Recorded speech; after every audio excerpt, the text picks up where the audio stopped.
अस्सलाम वालेकुम। आज की ताज़ा अपडेट के साथ मैं हूं अब्दुल गफ्फार।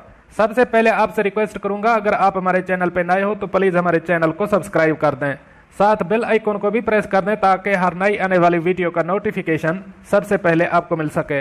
अब चलते हैं आज की ताज़ा तरीन अपडेट की तरफ। मुत्तहिदा अरब अमारात लोडिंग और अनलोडिंग के लिए मुख्तस जगहों पर कार पार्क करने वालों के लिए हुक्काम की वार्निंग। अब इस खबर की तफसील। अबू धाबी के इंटीग्रेटेड ट्रांसपोर्ट सेंटर ITC ने कार ड्राइवरों को खबरदार किया है कि वो सामान की अनलोडिंग और लोडिंग के लिए मुख्तस जगहों को गाड़ी पार्क करने के लिए इस्तेमाल से गुरेज करें। तफसीलात के मुताबिक ITC अबू धाबी ने 9 जुलाई को एक ट्वीट में कहा कि पार्किंग के लिए, लोडिंग और अनलोडिंग के लिए मुख्तस जगहों का इस्तेमाल ट्रैफिक कवानीन की खिलाफवर्जी समझा जाएगा। ITC की जानिब से खबरदार किया गया है कि ऐसा करने पर फौरी तौर पर जुर्माना किया जा सकता है या गाड़ी वहां से उठा ली जाएगी।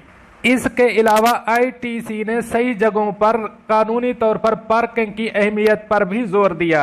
वाज़ेह रहे कि ITC अबू धाबी में पब्लिक ट्रांसपोर्ट को चलाने और पार्किंग की जगहों, ट्रैफिक मॉनिटरिंग सेंटर्स, एक्सेलवेट स्टेशनों, माल बर्दारी की सहूलियात फराहम करने और सड़कों के शोबे के इंतजामात की जिम्मेदार है। दोस्तों, ये थी आज की ताज़ा तरीन अपडेट जो मैंने आपके साथ शेयर की।